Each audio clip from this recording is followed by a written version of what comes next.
Hey, it's me, Vicky Marie, with a cup of tea in my own mug.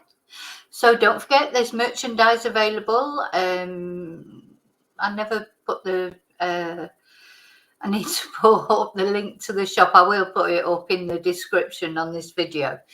But yes, so if you want a mug saying, I'm not in the mood for twonks today, or Vicky Marie with a cup of tea, or may your God go with you. There's lots of different ones, and they're all on the shop. Okay, the other thing I want to say before I start is thank you, as always. Thank you so much, all of you that like my videos, that subscribe. Thank you, all of you, for participating in the chat or not participating in the chat, just watching from home. Thank you for everyone who's become a member. Members' lives are every Thursday. So today is a Thursday if you're watching this video as I'm making it. So there'll be a members' live tonight, and we always have a lot of fun and talk about some serious issues. Tonight we're going to be talking about what we can expect from the Nicola Bulley documentary tomorrow.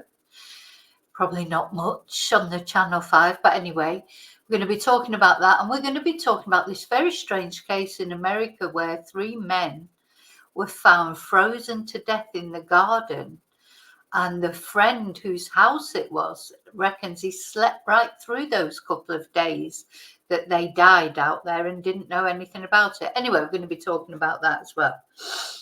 I also want to thank anyone who's bought me a Ko-fi. So thanks to your donations of Ko-fis and Super Chats, I have now been able to get a new laptop, which those of you who've been following me for a while, you remember that when I went on location last year in the summer, my laptop, my old laptop, was just not up to sort of streaming, etc. And I had a lot of problems with uploading videos, etc. So now next time I go on location, which is going to be very soon, I have a laptop to take with me that actually works. So thank you so much for that. So yeah, anybody who's supported my channel in any way, thank you for your emails. I get very many emails, and I answer them as and when I can. Maybe short answers, but at least because that's the way I can get through the emails. Thank you so much for that. I answer them if they need an answer. What else? Nothing else before I start. So, what am I going to be talking about in this video, and why am I doing? So I've woken up this morning thinking, tonight is the members live, and not really planning to make a video, to be honest, before then. And then, of course, I've got up and I've started that big mistake of looking at the news and looking at Twitter and looking at all social media. And there's just some things that I just want to tell you about. There's things that have come to my attention that have made me angry, if you like. So I don't know if this is exactly a rant of the day or rants of the day or observations of the day, but I am going to try and finish it with something a bit more uplifting, because there's quite a few things here that will probably get you angry as well. So the first thing that I noticed that made me angry was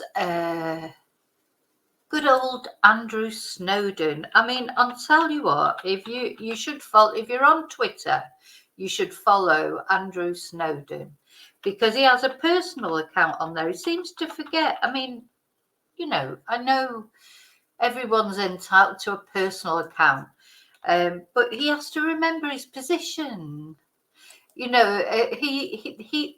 guy is the Lancashire Police Commissioner. He was voted in. Let's have a look at his account. And he seems to, I just think sometimes he forgets his position, because the tweets that he puts out, they are personal tweets,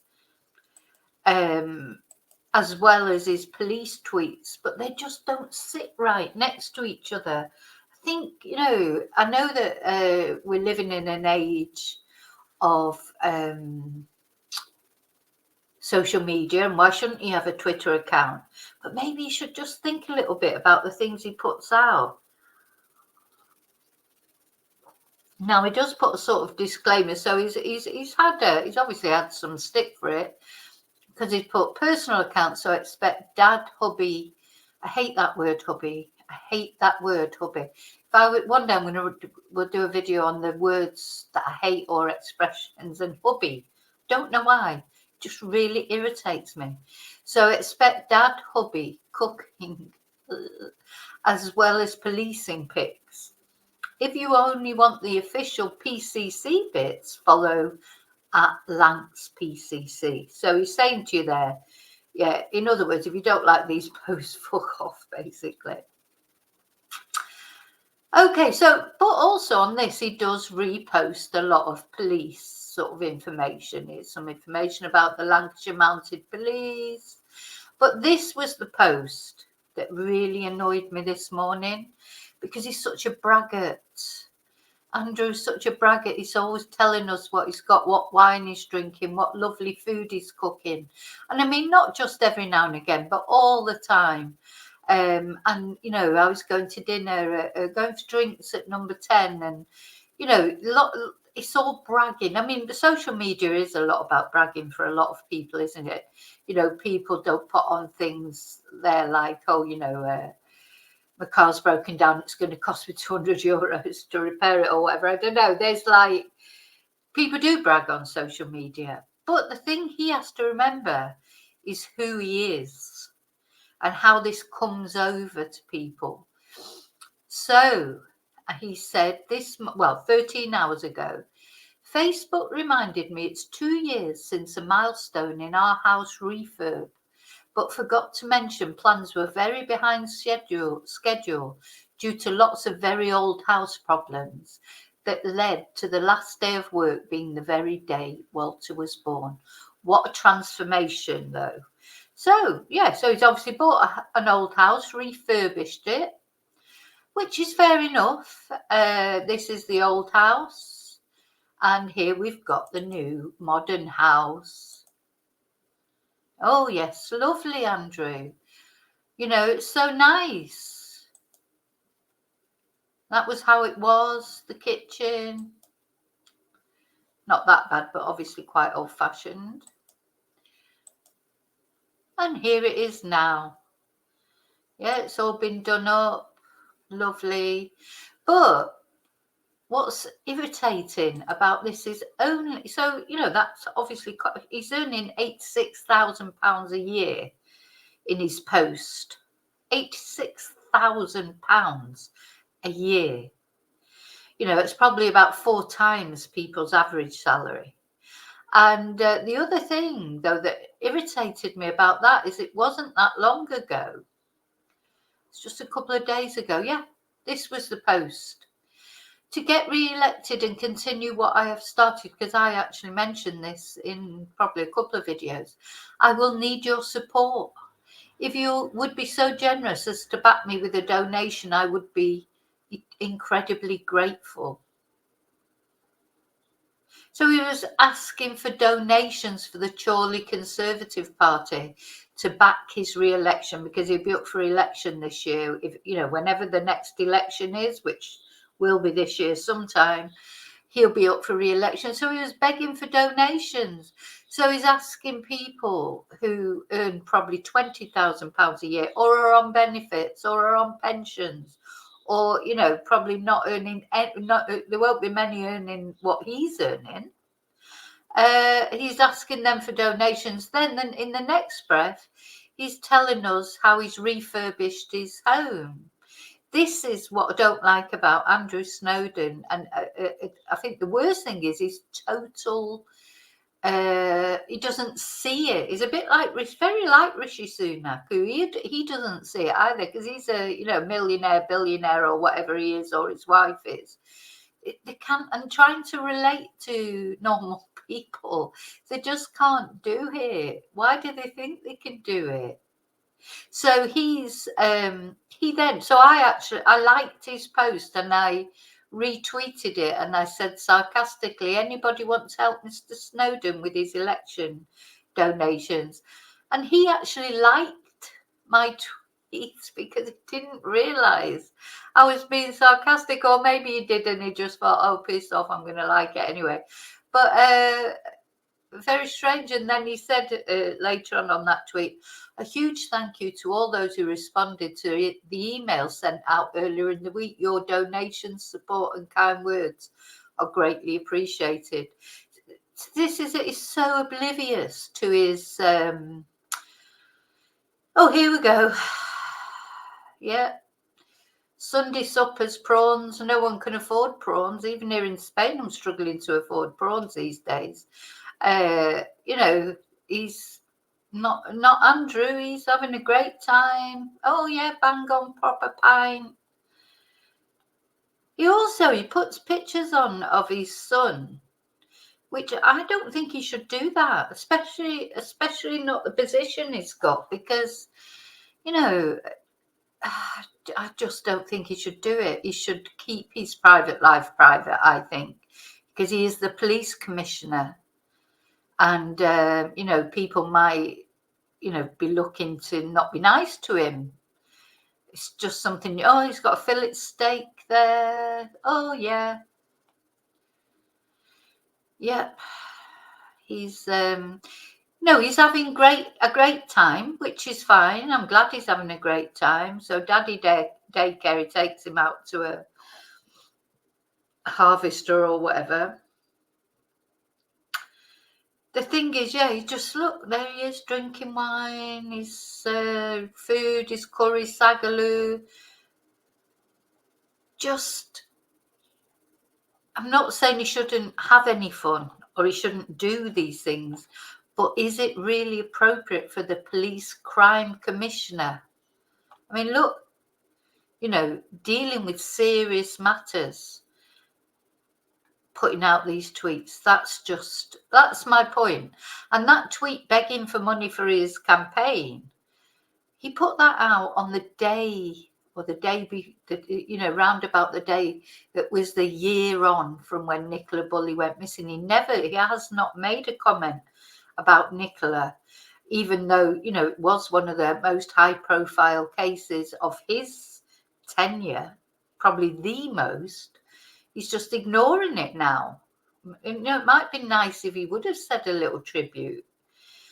Or just, you know, just some sort of comment for the family, but oh no. So there you go. So he's refurbished his house 2 years ago, and he wanted to tell us all about it.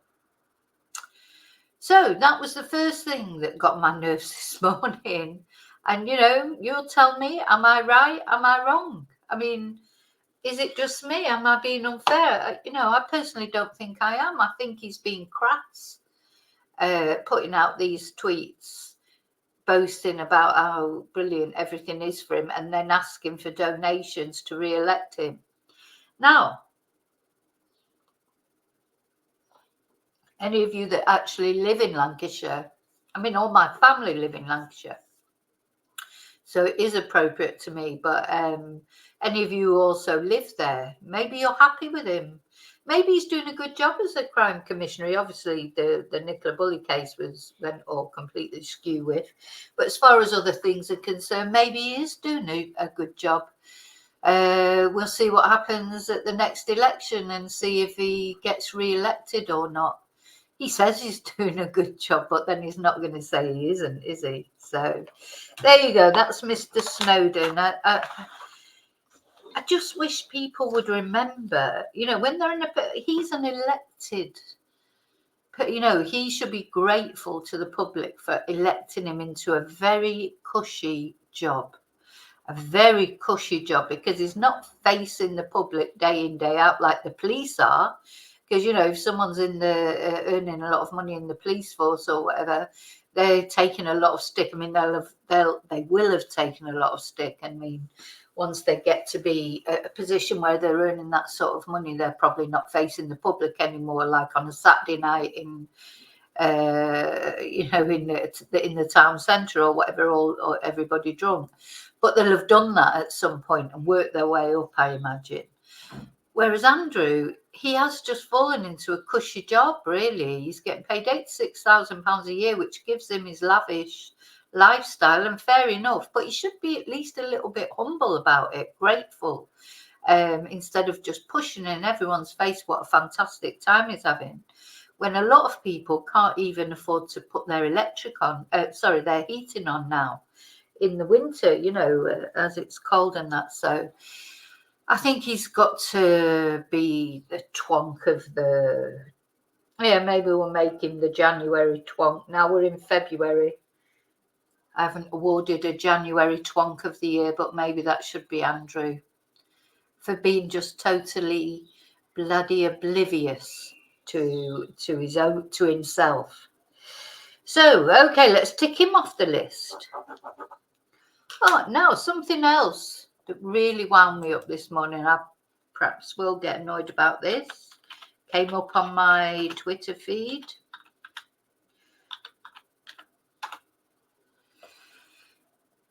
Okay, which was this case, which I had not heard of until I saw on, until it popped up on Twitter.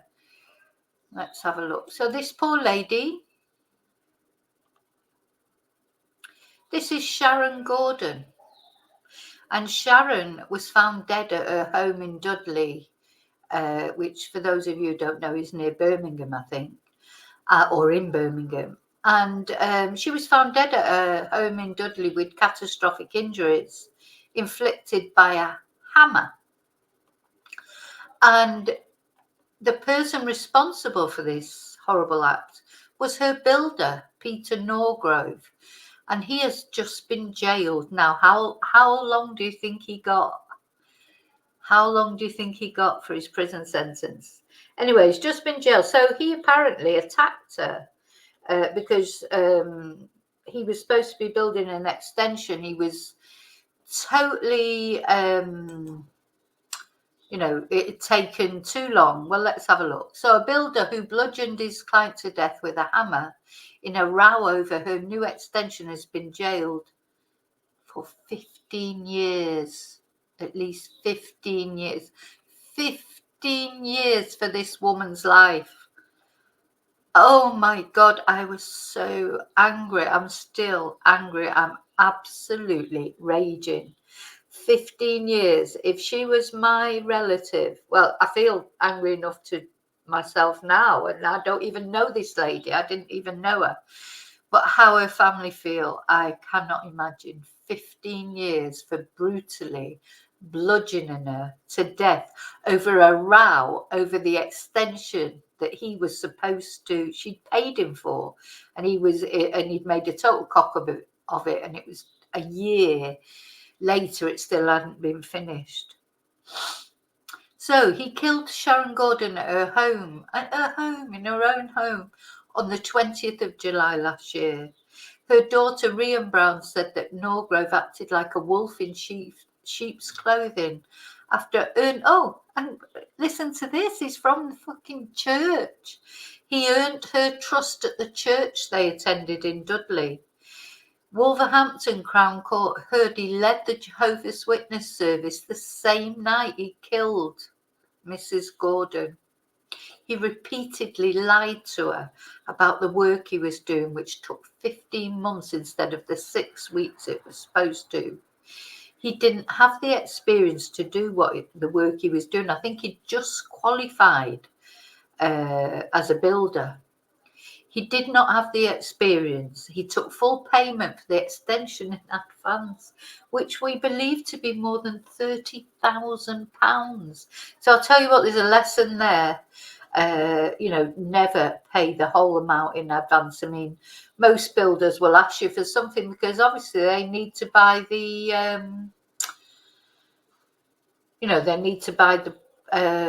things they need for the buildings, so the bricks, etc., or whatever that it is. So yeah, that's fair enough. They need to buy the supplies. It's fair enough to give them an advance. But if the full payment was 30,000, really 5,000, I'm sure would have been enough. There he is, caught on the doorbell. What a twonk. And she installed a video doorbell because she thought Norgrove was lying about when he was working, which I'm sure he was. How do you say that? Oh, it takes 6 weeks and then it turns into over a year. He drove my mum mad with stress and anxiety. She noted everything down, said Miss Brown. She had notebooks, receipts.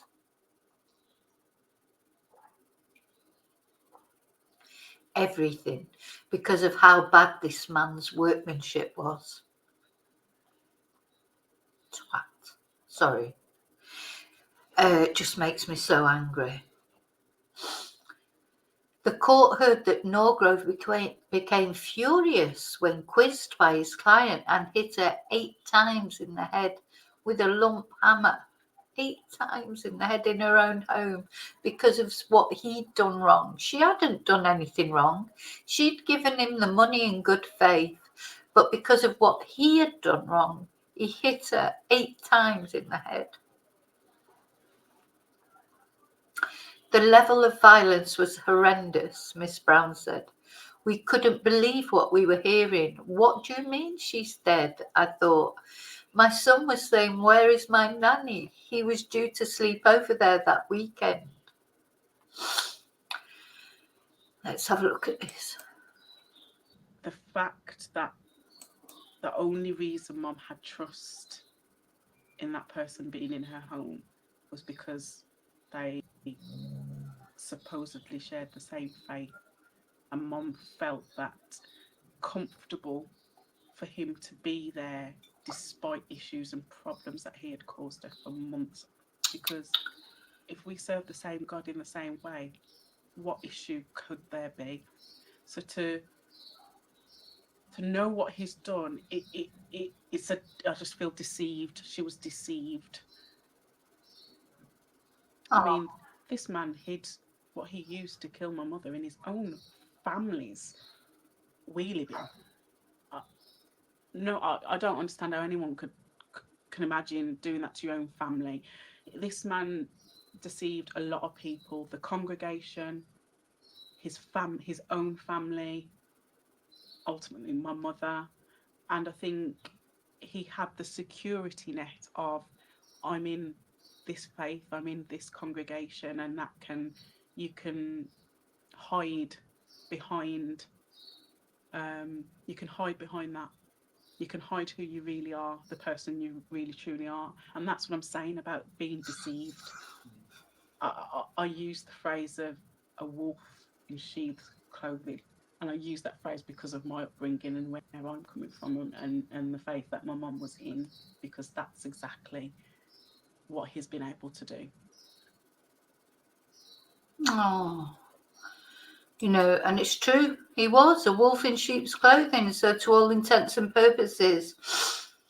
Now, you know, a religious man, a good man, that very evening after he'd murdered her, taking the church service, hiding the hammer in his own family wheelie bin. Now, I can't believe, surely his wife will have seen some violence in him before. You can't believe that he would just suddenly, you know, he must have had a problem, an anger problem. You know, we've all got a little bit of an anger problem. We can all lose our temper. But, you know, we don't all get a hammer and start attacking somebody with it. So anyway, she was found dead by 2 friends who visited her property a day after the killing. And Norgrove, 43, of Brownswell Road, Sedgley, claimed to police he had left the property the previous day, but blood-stained items were found in a wheelie bin at a family address and a lump hammer discovered in his mother-in-law's shed. Again, it comes, you know, we've said this before. I mean, it's a good job they don't take the bins away so quick in the UK, because otherwise these things that would have been Spain, these things would have been gone, because our bins are taken away every day, every morning, about 5 o'clock in the morning. He sat with his head bowed in the dock as Judge Michael Chambers Casey was told that after he committed the murder, The married father had picked a child up from school and then led a Kingdom Hall service. Security net of faith. So Miss Brown, we heard her then. She said her mother was introduced to Norgrove at the Congregation of Jehovah's Witnesses in Dudley. But after being recommended to her, it emerged he was a newly qualified bricklayer. This man, look at the eyes, this man deceived a lot of people, she said. He had the security net of being of this faith and hid who he really was. It doesn't matter what community you're in, you can have bad individuals. What a twonk. But 15 years. 15 years. How old is he? 43. So he'd be 58 when he comes out, if he, if he gets parole after 15 years. Honest to God, I just couldn't believe it. It doesn't matter what community you're in, you can have bad individuals, and that's it. Twonks are twonks. You can't blame it on someone's race or someone's sexual preference or someone's mental health or childhood. There are bad people everywhere, and sometimes they are, in fact, more often than not. And I watch a lot of true crime. That's what I do, and believe me, more often than not, there are no signs. It's people like him, killers in plain sight, Mr. Or Mrs. sort of, good guy or good girl, do things completely out of the blue, and they haven't got, often they haven't got any mental health issues, and many people with mental health issues don't do these things. It's just like, so you can't turn around and say, oh, it's mainly a certain ethnic minority or mainly a certain sexual persuasion. It's not. In fact, literally loads of crime things I've watched, as soon as they say that, before you know who's done it, like if I'm watching a crime channel and they're telling you about the incident or whatever, as soon as they introduce someone into the story, like the husband or the partner or the wife or whatever, and they're committed churchgoers, you just think, oh my God, it must be them. Not awful too. So now I'm sort of almost feeling like the other way, that the more respectable somebody seems on the surface, the more likely they are to have something hidden underneath. Anyway, Mrs. Gordon's sister Hilary, who lives in Australia, said in a victim impact statement her death had left darkness and an indescribable pain. I'm going to start. I can just see the picture coming up. I know I'm going to start crying. It's affected our sense of family and robbed us of our future, she added. Our bond was unique. We have been left with a life sentence of guilt. Oh, this is a grandchild.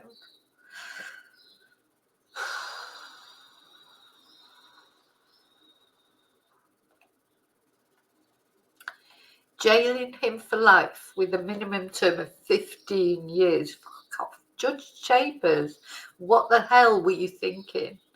Said it was a brutal and savage murder with a hammer. You were deliberately taken into the home.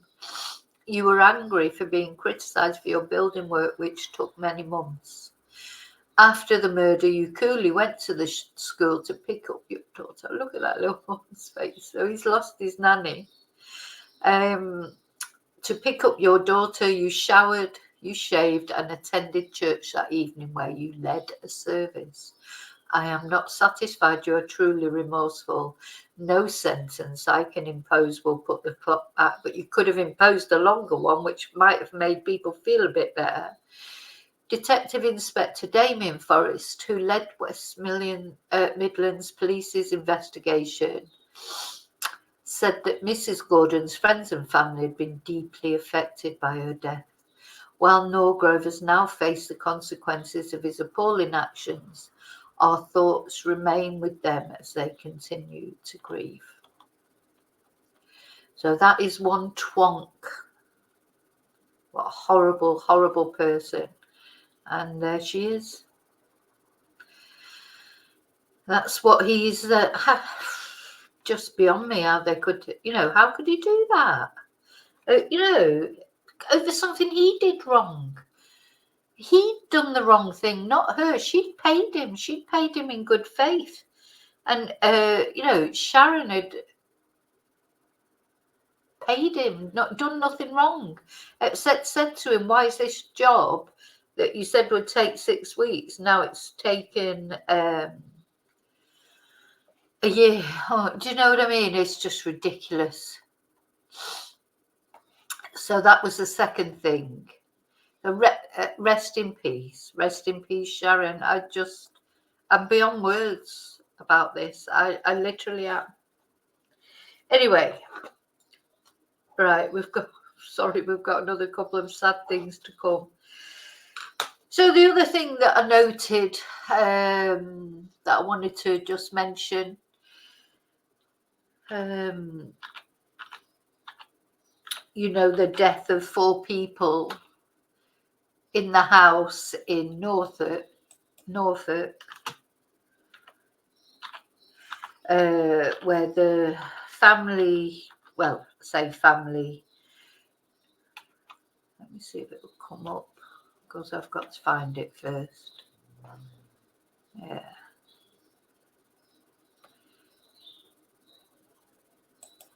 See. So, yeah, of course, we looked at this case in Norfolk. There were 4 people died, didn't they? Let me just swap over. So it was the father, the 2 little girls, and the sister-in-law were all found dead, weren't they, at the property in Norfolk. And it transpired later that the father had actually phoned the police, 999 call. He had a history of mental illness. And he had phoned the police himself that morning to say that he was confused and he was worried about his own mental state. And the police did not attend. And then an hour later, all 4 of the sister-in-law, the father and the 2 girls were all found dead, stabbed to death. And it's thought that he stabbed the other 3 to death and then stabbed himself. And I just wanted to mention this, in Costasy, that's where it was, because the inquest has opened. There's 4 separate inquests for the, so it's opened already, unlike the Nicola Bulley case, which took so long, of course. Another weird thing about the Nicola Bulley case. Anyway, a visibly moved coroner fought back tears as she opened inquests into the deaths of 2 girls, their father and their aunt, who were found stabbed in their necks at a house near Norwich. The bodies of Bartholomew Kuczynski, 45, Kanticha Sukpeng-Panau, 36, Jasmine Kushnitska, and 12, an 8-year-old Natasha Kuczynska were discovered at an address in Allen Bedford Crescent in Costasy on the 19th of January. I really feel this could have been prevented. If the police would have, if mental health services were better, this I think is a genuine case of mental health issues with this guy. It doesn't help, doesn't make it any better. But I do think this is a genuine, I do think he was obviously suffering from mental health issues. He phoned and tried to get help. And the police now do not attend mental health. I just don't understand why they didn't send a welfare check out like they did with Nicola. Maybe he just didn't say the right things. I'm sure the police responder probably feels terrible. But they probably ask the questions they're supposed to ask. And when Bartholomew replied, it didn't fit the criteria. And it's such a shame, because when they responded an hour later to another 999 call from a concerned neighbour, They were there within 15 minutes, so it makes you think that if they would have got there within 15 minutes of when Bartholomew phoned, maybe these little girls could have been saved, and this poor woman. So the coroner got upset. I mean, for goodness sake, that just shows you, doesn't it? Because the coroner must deal with, I'm getting upset, but she must deal with so many different cases. But children, it's always going to get you, isn't it? So she appeared to begin to cry as she first opened the inquest into Natasha's death before apologising and reaching for a tissue. She shouldn't apologise because it's good. I know she's a professional and professionals are supposed to be calm and this, that and the other. But I like to think that they're not robots, that they are real people. The coroner told Wednesday's hearing in Norwich that Natasha was a school pupil and her body, like those of the other three, was identified in hospital by her neighbour of 2.5 years, Louise Smith. Still not sure where the mother is in all this. Why was she identified by the neighbour and not the mother? Where is the mother? Natasha's provisional medical cause of death was recorded as sharp force injuries of the neck. And Jasmine, who was also a school pupil, died of an incised wound of the neck. She said that the structural engineer, Mr. Kuczynski, who was born in Poland, died of a stab wound to the neck and was found at his home address. And the coroner said that a report had been requested from the Mental Health Trust. Miss Goward said that businesswoman Miss Sukpeng Panau, who lived in Thailand, died of stab wounds to the neck. All 4 of the inquests, which were open separately, were adjourned until a pre-inquest review hearing on the 29th of April. Yeah, so it has been delayed until April, but of course Nicola Bullis was delayed till June. So Norfolk police said that the deaths of Miss Sukpen Panau, Jasmine and Natasha are being treated as murder. The death of Mr. Kuczynski is not being treated as suspicious, and officers are not looking for anyone else in connection with the killing. And Norfolk Police has referred itself to the Independent Office of Police Conduct, and the watchdog says it has started an independent, why did they say independent? It's not independent, investigation into contact the force had with the man prior to the deaths. So the IOPC has previously said that during a 999 call made by Mr. Kuczynski an hour before the bodies were discovered, he had raised concerns for his own mental state and appeared to be confused. He was advised to seek medical advice and officers did not attend.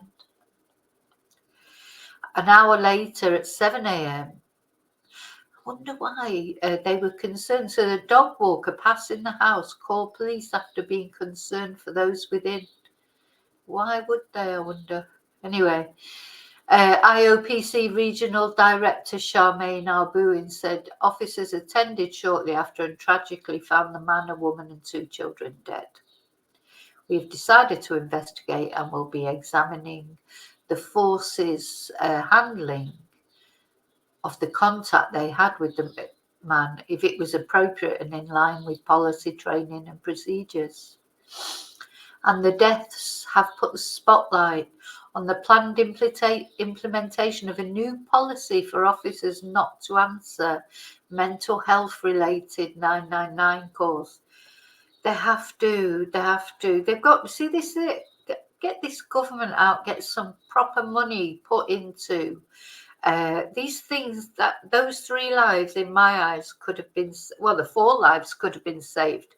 I mean, Mr. Kuczynski might have gone on to kill himself because he obviously has some issues. But I think definitely the other 3 could have been saved if the police would have attended when he himself phoned. So the right care, right person policy would see people signposted to mental health services instead. But it was not in place. at the time of Mr. Kaczynski's call to police, and it has been criticised by mental health campaigners who argue that the safety net is not strong enough to replace the services being withdrawn by the police. So there you go. That's the second thing that made me angry this morning. Well, not angry so much, but this.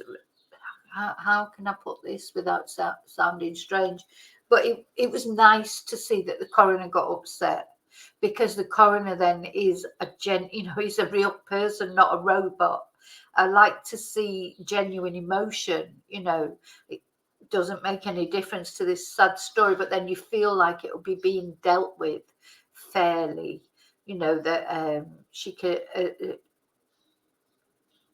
A case like this to even upset the coroner, it's just so sad. But I think it's good that the coroner is a real person and feels real things, like not Andrew Snowden, sort of living in some sort of dream world and can't connect with the people that he's begging for money for his campaign.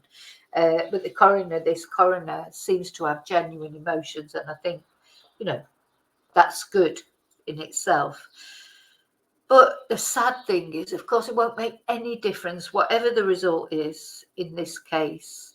Well, it won't make any difference to these people, because they're no longer on this planet, and rest in peace, all of them, especially those two little angels. But hopefully it will make a difference to, at least things are being looked at, and is this going to work? And you always say, you hope it can help it not happen again, and then it always happens again, doesn't it? But I don't know. Gosh, very sad. So sorry, yes, it's all bad news today, but I will end with something more cheerful. Now, this is not very cheerful either. This was something that made me angry. Again, what is it? What is it with these people? And I won't say men, but it's not always men, but it generally is. I don't know if you saw this. So in Clapham, there was a chemical attack which injured a mother and two children. So this was on Wednesday night. Oh, here's some footage now has come out. So this, I believe it's the father of the children. Now, what I read this morning, passerbys were saying, this father picked up a 2 or 3 year old girl and slammed her onto the pavement twice. What the fuck is wrong with people? What? No matter how angry you are, no matter how you might be angry with your partner, or to do that to a child, it's just beyond me. Yeah, warning.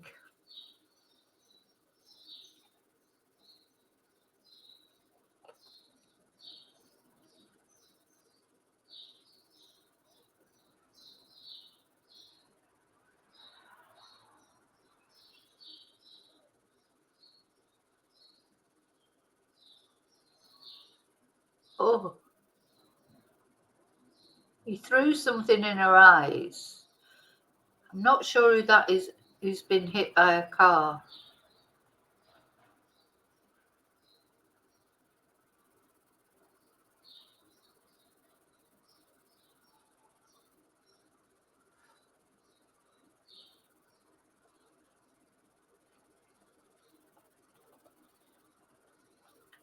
And just make it bigger.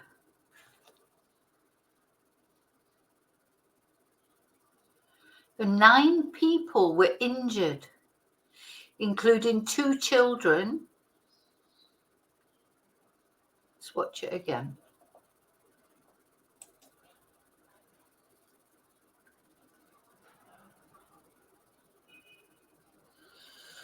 What's the world coming to?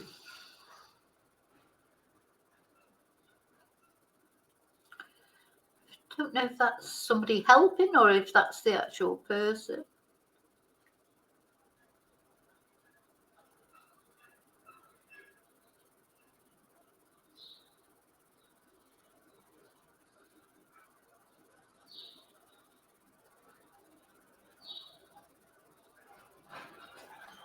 So it's...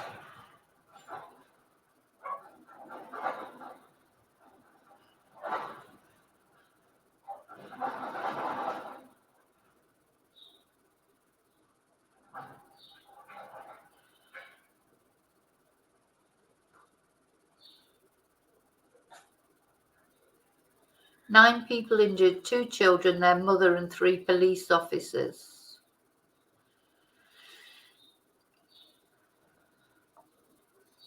Now, one of the neighbours, or one of the people who went out to help, said that they ran for water because the mother was shouting, "My eyes, my eyes." Let's see if it might mention it here. So footage has emerged of the chemical attack in South London in which a woman and 2 children were injured. Police say a corrosive substance was thrown during the attack in Clapham, which was described by the fire brigade as a chemical incident.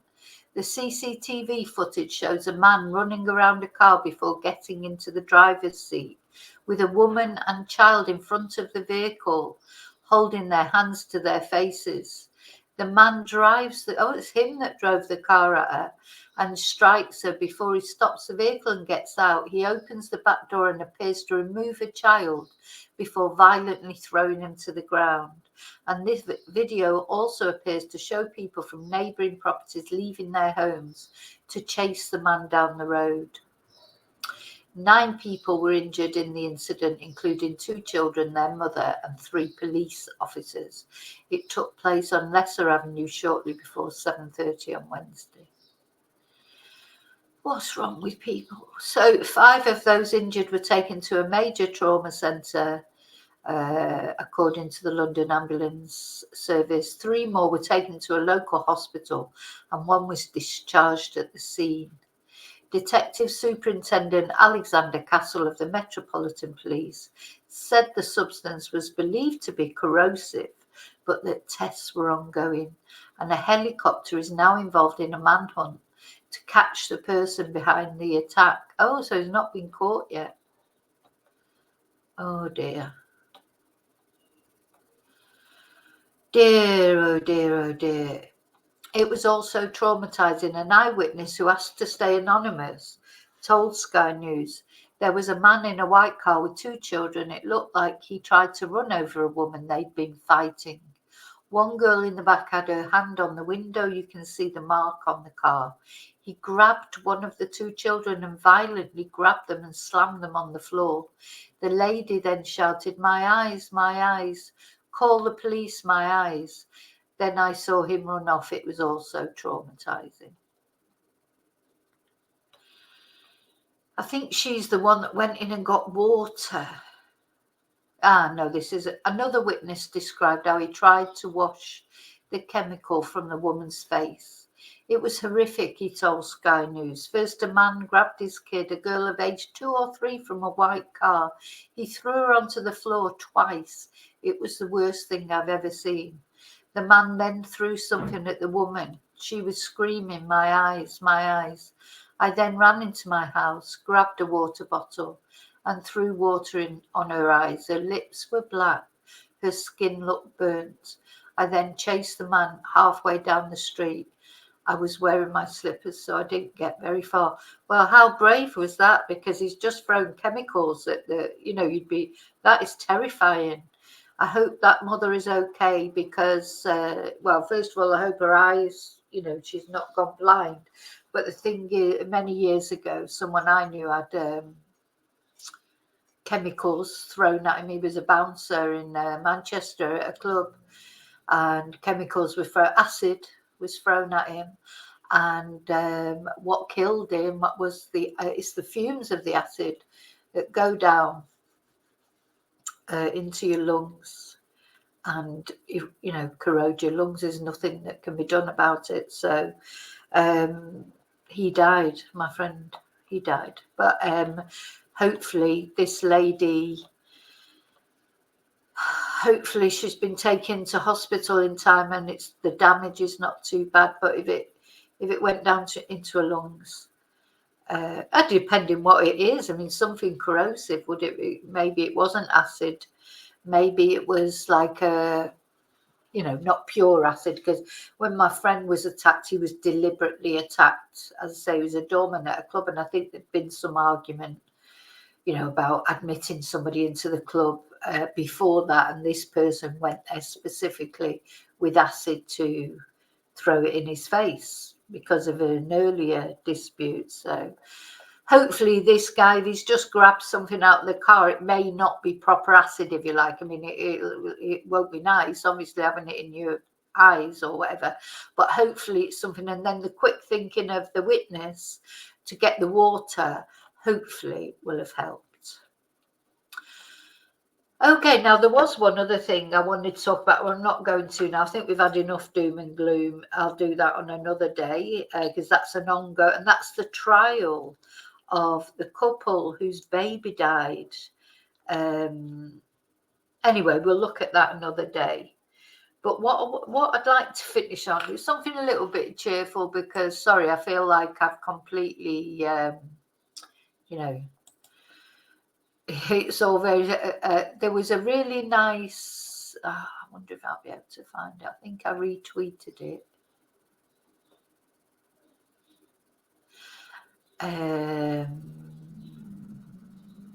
Let me see. Because in fact, there's a couple.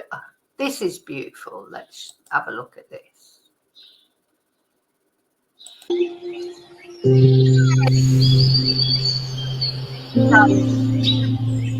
Sort of trying to get all that doom and gloom, which was baby doctor with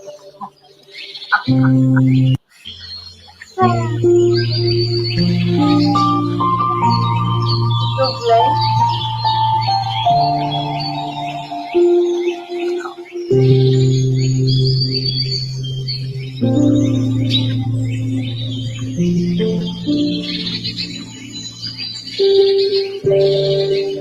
The way she picks it up. And then there was another one, which this is my dog's.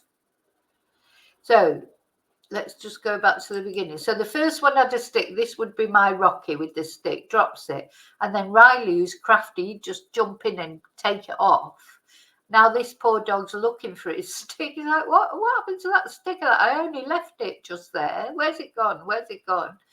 And meantime, the other dog's got the stick and he's like just deliriously happy with it, having the stick. And the other one's still looking for it. This is what my Rocky and Riley do all the time. Rocky has to have everything. He goes and sort of takes over everything. And Riley waits for his moment like that. If Rocky just drops it for a minute, gets distracted, Riley goes off and gets it, sneaks it and runs off with it.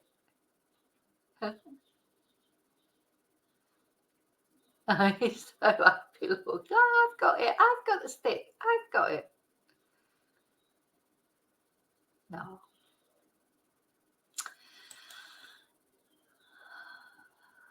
So there you go. So that's the news today. I'm sorry that a lot of it was depressing, but do you know what? These things have to be talked about, especially, you know, Sharon. The 15-year sentence that Sharon's murderer got, I think, is disgusting. Honestly, I just do. 15 years. 15 years for brutally murdering someone. Deliberately, brutally, trying to cover it up for something that was your own fault. Because he's a crap builder. He took the money off her, and then a year later he still hadn't finished the job. And when she dared to pull him up about it, he murdered her with a lump hammer, and he's got 15 years. That makes me really angry. Anyway, I'll be back later for Members Live. As I say, I'm going to talk about the case of these 3 guys that have been found mysteriously dead in the back garden of. So anyway, this is thought to be these drugs involved. They're waiting for toxicology reports, but we'll talk about it more tonight, and also about the Nicola Bulley documentary that we're all waiting for, not with bated breath, that will be on tomorrow on Channel 5. What do you think we can expect from it? Not much, probably. But anyway, so thank you for watching. Thank you so much. And remember to live and love carefully, wisely. Be careful who you take on as a builder. God, I mean, if you can't take on someone from your church who supposedly, you know, is a nice person, I mean, for God's sake, who can you trust? But anyway, so until I see you again, may your God go with you and please look after you, because you're special to me. Thank you.